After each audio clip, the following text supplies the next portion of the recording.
Una vez quedó pendiente. Hola a todas y a todos, soy Nuri Fernández de La Caracola y tengo dos preguntas. La primera es la extensión del programa de atención comunitaria. Si en particular aquí en la ciudad está llegando a todas las colonias en riesgo y si ha sido aceptado por todos los estados. Y la segunda pregunta, porque hay una campaña de fake news enorme, sobre todo en Facebook, pero también en otras redes, contra las vacunas. Y de alguna manera es importante aclarar qué es una vacuna. Mi pregunta es, ¿todas las vacunas fortalecen el sistema inmune? Gracias. Muchas gracias. A ver, la primera pregunta. La extensión en tiempo seguirá. La extensión en áreas geográficas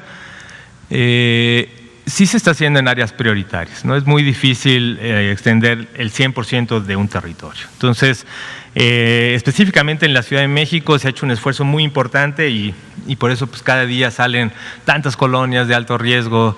Y eso es importante porque es parte de la comunicación, que la Secretaría de Salud y el Gobierno de la Ciudad de México hace a la población, es decir, tu colonia, ¿no? No es el mundo, no es México, no es la Ciudad de México, es tu colonia la que tiene casos, ¿no? Y tiene muchos casos. Entonces eso creo que es una forma importante de comunicar el riesgo y en esas zonas es precisamente donde se prioriza también la acción comunitaria. Eso en la Ciudad de México y en prácticamente todas las entidades. Realmente el programa ha sido aceptado en todas las entidades. Cuando lo presentamos en CONASA, ya varios meses, vimos, tampoco es que se presentó como una nueva idea que todo el mundo se le ocurrió, ¿no? Sino que cada estado tenía modalidades diferentes, ¿no? Y en cada uno, tanto en las diferentes reuniones que hemos tenido con las entidades, como también en los avances en la Comisión de Salud Pública del CONASA, hemos podido intercambiar experiencias. ¿Qué tal les va a unos? ¿Qué tanto unos hacen más acciones de presenciales, de casa a casa? Otros tienen un abordaje telefónico, otros tienen combinaciones muy importantes. En otros lugares hemos tenido un trabajo muy coordinado con otros sectores importantes, servidores de la nación. En zonas agrarias o en zonas rurales también hemos tenido la cooperación y agradezco mucho la cooperación que hemos tenido con la Procuraduría Agraria. La Procuraduría Agraria tiene visitadores, entonces en estos pueblos rurales o de mayor ruralidad hemos tenido estas visitas también con ayuda del procurador o de la Procuraduría Agraria. Entonces, ha sido un plan muy bien aceptado en general, con muchas modalidades y creo que van mejorando. En general tenemos y hemos hecho este seguimiento, ahora no lo presentamos, pero espero que en la semana tengamos momento para presentar la actualización. Tenemos una serie de indicadores, muchos de estos indicadores es cuántas casas se han visitado, ¿no? En estas casas cuánta gente se ha identificado, cuánta gente de riesgo se ha identificado, qué tipo de acciones y esto nos permite más o menos ver la extensión también. Entonces, esperemos que pronto podamos presentar este resultado. En cuanto a la pregunta de vacunación, como también se ha anunciado y sé que lo comentó el doctor López-Gatell, hay toda una estrategia de comunicación que tiene que ir acompañado, ¿no? Y no es solamente una campaña más, ¿no? Porque sí, es una estrategia de comunicación que tiene muchos componentes. Por un lado, un componente fuerte de comunicar, ¿no? Y de informar qué es la vacuna, qué son las vacunas y tratar de disminuir el rechazo que haya hacia las vacunas. Pero por otro lado también comunicar, que a veces son mensajes que pueden ser tal vez contrariados, es comunicar de la vacunación va a ser progresiva y no todo el mundo va a estar vacunado en la primera semana. Entonces hay gente que está con una gran urgencia de tener una vacuna y después hay otro grupo de la población que lo que tiene es un rechazo hacia la vacuna. Entonces, ¿cómo modificar, cómo tener en una estrategia de comunicación los dos elementos? No es fácil y es compleja y ha sido muy claro desde un inicio el prepararse para esto. Es más, creo que también y las organizaciones internacionales han tenido una serie de criterios y de lineamientos también para estas campañas de vacunación. Entonces, el qué es una vacuna, en términos generales hay que tener claro que lo que es una vacuna es el poder introducir de alguna forma en las diferentes plataformas que también ya hemos escuchado, algunas de ellas, pero que también es importante que la gente vaya identificando la variabilidad de plataformas con las que se hacen las vacunas, pero en general lo que están buscando es exponer al organismo a esta partícula extraña, ¿no? Que es la partícula. Casi todas las vacunas están hechas con una proteína específica del virus y eso es lo que se le expone de muchas formas. Y esta exposición lo que hace es que el aparato inmune crea anticuerpos, crea respuesta celular y está preparado para cuando venga la infección de verdad, porque esto fue solamente la presentación del antígeno, tenga la capacidad de responder rápidamente, ¿no? Rápidamente, que ni se sienta, que ni se forme la infección. Entonces, eso es lo que es, en principios generales, lo que es una vacuna. Entonces, más que el fortalecer el sistema inmune, lo que le está es enseñando el antígeno y el sistema inmune se prepara. Se prepara para, en el momento que llegue, atacarlo rápidamente, a tal grado que puede ser tan efectiva, por eso también esta diferencia entre la efectividad de vacunas, que puede ser tan efectivas que ni se infecte la persona, que nunca contagie, ¿no? Es tan efectiva que al primer contacto con el virus lo ataca. Otras que no son tan efectivas, ¿no? Y por eso el ejemplo que hemos manejado con la influenza, ¿no? Que no son tan efectivas, llegan 40, 50% de efectividad. Pero ese porcentaje de efectividad es suficientemente bueno y muy bueno para disminuir el riesgo de complicaciones. Puede contagiarse, puede enfermarse, puede transmitir, pero de alguna forma reduce de manera muy importante la complicación. Y por eso en los grupos de riesgo para la vacunación de influenza, ¿no? Por eso no está dirigida a la población universal, porque no hay la aspiración de detener la transmisión. Lo que está en la aspiración, por su efectividad, que no es muy alta, pero es buena para la disminución de complicaciones, es justo vacunar a aquellas personas que tienen alto riesgo. Hasta ahora los estudios preliminares de las vacunas para COVID han tenido los grados de efectividad muy buenos, ¿no? Y eso entonces, por eso la aspiración de tener la vacunación universal para disminuir la transmisión. Pero bueno, de estos temas seguramente y va a haber una campaña muy importante de comunicación, pero es bueno irlo tocando, pero de manera contundente. Hay una campaña que pronto se anunciará. A ver, usted, por favor. Gracias, buenas noches, doctor, muy amable. Hablando justo de la vacuna, quisiera preguntarle, ¿cuándo llega a México? El viernes se dio el anuncio por parte del subsecretario y de COFEPRIS. ¿Cuándo llega finalmente a México? ¿Dónde se va a almacenar? Si ya se tiene ubicado algún gran almacén o algún punto o varios puntos específicos. ¿Y cómo será este proceso de distribución? Si nos puede, ampliar un poco la información que ya nos han dado a conocer. Gracias. No tengo los datos, de entrada no lo voy a poder contestar con precisión las preguntas, ¿no? Esto es una, tenemos y ya, creo que el dato muy positivo fue que el viernes pasado se juntó el Comité de Moléculas Nuevas y ya hubo la aprobación de la Agencia Reguladora de México, COFEPRIS, ¿no? Entonces que ya, digamos que ya está lista, ya el componente regulatorio, ya, ese es un paso que era muy importante, ¿no? Se logró. Ahora, ¿cuándo llega? Sé que no puedo darle el día, estamos esperando que en los próximos días, pero yo creo que para mayor información, también, pues eso, pediré mucho, comunicaré la pregunta al doctor López-Gatell y seguramente él mañana puede expandir y seguramente el martes, durante el Pulso de Salud, uno de los temas que es muy importante es justo las preguntas que usted tiene, que se han tenido mucho, que es ¿qué va a pasar? ¿Se llega? ¿Son contenedores? ¿Dónde llegan? ¿Quién los guarda? Como saben, también hemos anunciado la cooperación en esta primera fase muy estrecha de la Secretaría de la Defensa, quien en principio no solamente van a tener la responsabilidad del resguardo, de la recepción y del resguardo, sino también en esta primera fase de las 250,000 dosis para las 125,000 primeras personas, también tendrá el componente de su aplicación, ¿no? Pero ahora, ¿dónde, cómo, sitios específicos? Para eso le pasaré sus preguntas con mucho gusto al doctor López-Gatell, quien seguramente podrá extender con precisión estos puntos. Gracias.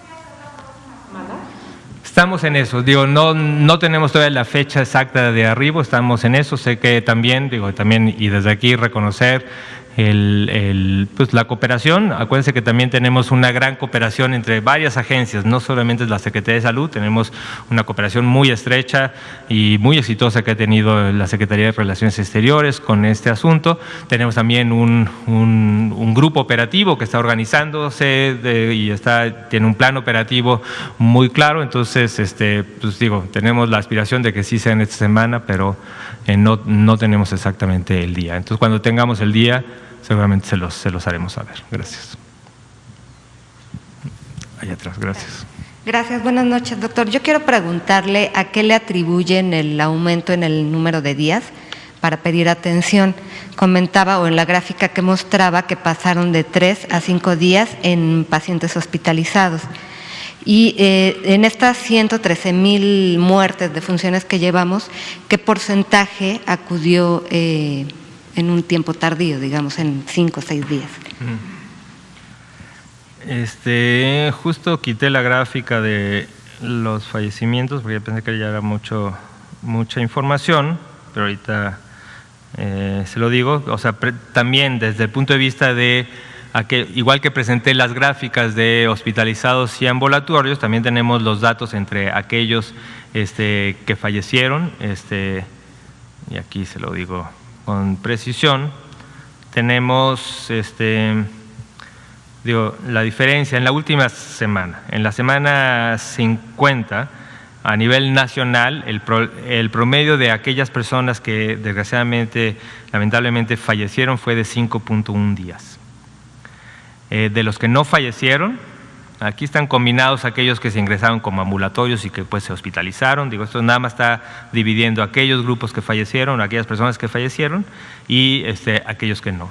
Y el promedio fue de 3.1 días, o sea que 2 días de diferencia en el promedio. Acuérdense que también los promedios a veces son engañosos en el sentido de que parecen 2 días, pero cuando vemos las proporciones, pues puede ser que hay un grupo muy alto, y ese dato no lo tengo aquí, pero con mucho gusto lo podemos reportar en la siguiente, de proporciones que están llegando tarde. Entonces sí, además de que las personas que están llegando a hospitalización están llegando más tarde, también tanto el tiempo también se está asociando con mayor mortalidad, tal y como mostré en la primera gráfica. Ahora, ¿a qué? Y justo ahora, también en este diálogo cercano con el Instituto Nacional de Salud Pública, que nos están ayudando mucho estos análisis, ahora estamos justo en esto, de decir, bueno, ¿qué características están haciendo que la gente llegue tarde? Es un análisis que todavía requiere mayor revisión, ¿no? Entonces por eso no presentamos. Tenemos algunos datos preliminares. Uno que nos sorprendió mucho es que precisamente la gente de riesgo, ¿no? Cuando uno estaría pensando que tal vez la persona que tiene diabetes, que tiene obesidad, que tiene riesgo cardiovascular, pues tiene más miedo, cuando tiene síntomas acude más temprano. Y no, justo estamos viendo al revés. ¿Qué quiere decir esto? También recuerden que a veces los análisis son los datos, ¿no? Y a veces faltan mucha información. El CISBER tiene sus límites. Tenemos un estudio epidemiológico con lo que estamos sacando muchísima información muy valiosa, pero tiene límites. Entonces, lo que hemos visto ahora, ¿por qué? Hay varias hipótesis, ¿no? Pero una de las que nos preocupa mucho es precisamente que se ha reflejado, a veces tal vez más anecdótico, en el sentido de que la persona tenga miedo, justo que tenga miedo de acercarse a los hospitales, justo que tenga miedo de ir a un hospital, ¿no? Y tengo más miedo si tengo más riesgo. Entonces, eso es lo que estamos tratando de cambiar con la comunicación, ¿no? Precisamente no, precisamente lo que queremos es que se acerquen a la atención, se acerquen a la evaluación. Puede ser que lleguen a una evaluación y estén bien y lo regresen a casa. Pero además ya allí, si tienes riesgo, además estableciste el contacto y te pueden hacer el monitoreo diario, muy importante. Entonces, este es uno de los criterios. También estamos muy interesados en ver si el componente de lejanía con el centro de salud puede ser otro determinante.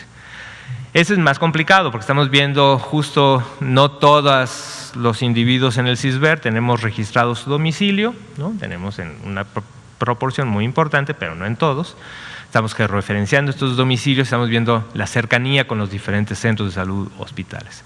Este es un factor importante y porque si este es un factor que cada vez pesa más, tenemos que también profundizar las estrategias comunitarias que se acerquen más a esto, ¿no? Entonces eso también puede ser, ¿no? También estamos muy interesados, aunque el CISBER tampoco nos permite, aunque hay ciertas variables también de nivel socioeconómico que nos interesa mucho como un factor estructural también que puede estar contribuyendo de manera importante. Entonces, no tenemos todos los datos, creemos que hay mucho componente individual, ¿no? De gente que tiene miedo, que tiene miedo a acercarse al hospital. Y lo que estamos diciendo es que hay protocolos claros en los que lo reciben, lo ven, lo evalúan, hay protocolos de hospitalización, hay protocolos para que se mantenga de manera ambulatoria. Esto está definido, ¿no? Entonces acérquense más si tienen riesgo, ¿no? Gracias. ¿Alguna otra pregunta? Sí, adelante. Sobre la expansión hospitalaria en la Ciudad de México, ya están actualmente las 600 camas que anunciaron y lo pregunto por la situación actual en la ciudad. Gracias. Sí. Hemos actualmente y desde hace mucho tiempo, y yo he estado también los últimos personalmente atendiendo estas reuniones.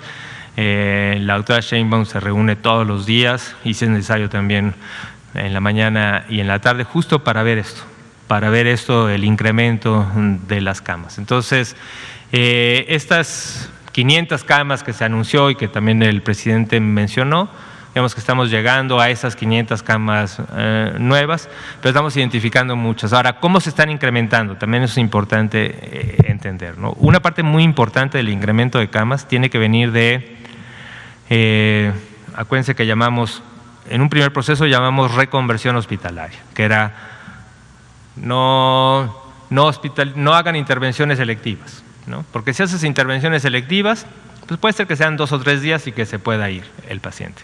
Pero también se complican. Y una intervención electiva, una cirugía que puede posponerse, puede complicarse y por lo tanto ocupar una cama de terapia intensiva. Entonces el primer paso es suspendamos todos aquellos procedimientos que se pueden suspender. Obviamente hay muchos otros que no se pueden suspender. Eso es un componente que es reprogramación. Otro componente muy importante es el transformar las unidades hospitalarias para tener una mayor capacidad para pacientes críticos. Porque también, como lo hemos dicho, las unidades de terapia intensiva y las camas totales que teníamos de terapia intensiva antes de entrar a la pandemia eran muy poquitas. Entonces, lo que se ha hecho es un esfuerzo tanto de esta reconstrucción rápida y construcción rápida de hospitales que estaban abandonados, puesta en marcha, pero también en muchos hospitales se incrementó la capacidad de camas que se tenían para hospitalización general, se tuvo que poner tanques de oxígeno, compresoras para poder tener la presión de oxígeno para los ventiladores en pisos de hospitalización. Y eso es parte de la reconversión. En algún momento, cuando llegamos a la zona más baja, se anunció, y también yo lo anuncié aquí, ¿no? Entonces dijimos, tenemos que ir incrementando la posibilidad de tratar los otros problemas, que tenemos rezago, ¿no? Entonces pedimos a cada una de las instituciones que hicieran planes de reconversión, en el que empezaran a programar procedimientos selectivos, que empezaran a utilizar sus camas que estaban tal vez ya habilitadas para terapia intensiva, para hospitalización general, ¿no? Y ahora estamos en un proceso en aquellas situaciones, especialmente en la Ciudad de México, de regresar a la reconversión, ¿no? Entonces, mucho de hubo una disminución de la capacidad a la que llegamos en julio y agosto, estamos ya a punto de llegar a esa capacidad, ¿no? La capacidad total, no estoy hablando de ocupación o disponibilidad, sino cuántas camas totales tenemos en la Ciudad de México. Estamos a punto de llegar a esa. Y vamos a incrementarlo, hay planes muy importantes de incrementar en Sedena, planes muy importantes de incrementar en el ISSSTE, planes en el IMSS, planes en CEDESA, se están rehabilitando otra vez carpas que ya no estaban habilitadas, se mantuvo el convenio del City Banamex, o sea, se está haciendo el esfuerzo y creo que pronto, y en esta semana va a ser una semana crítica en donde vamos a poder anunciar a finales de esta semana exactamente cómo va el incremento y seguramente vamos a ir incrementando semana con semana, ¿no? Ahora, recordar también que el incremento de camas no solamente es la cama, ¿no? También se tiene, y por eso se hizo el esfuerzo de personal. Digo, otra vez el agradecimiento a cada una de las entidades que también cuando estuvo aquí el doctor Alejandro Sbarch anunció. Esto es un acto de enorme solidaridad, tanto por el Estado, pero especialmente por los colegas de salud que estando en Campeche, en una zona ya, un estado verde, han tenido este acto solidario de venir aquí a la Ciudad de México. El IMSS también está haciendo eso. El IMSS está trayendo personal de otros estados para trabajar aquí en la Ciudad de México. Tenemos aumento en los contratos, tenemos aumento en los abastos, ¿no? Entonces se está haciendo el esfuerzo, creo que vamos bien, tenemos que apretar el paso y estoy seguro que día con día en la próxima semana creo que es un buen elemento para irles comentando el avance. Pues muy bien, pues muchas gracias. Con esto terminamos, son las 8:02, nada más por recordar, están las recomendaciones que hemos repetido, por favor, les pedimos que tomen conciencia, es muy importante cada una de ellas. Pongan atención también a las conferencias vespertinas y a las conferencias diarias que tiene la Ciudad de México, las conferencias también de comunicación que tiene el Estado de México, porque ahora es cuando necesitamos un esfuerzo de enorme coordinación entre las acciones estatales, las acciones de la población, los medios de comunicación, porque estoy seguro que con una coordinación vamos a salir adelante, pero sí necesitamos esta coordinación y el empuje de todos. Entonces ya desde ahora, muchas gracias. Hasta luego.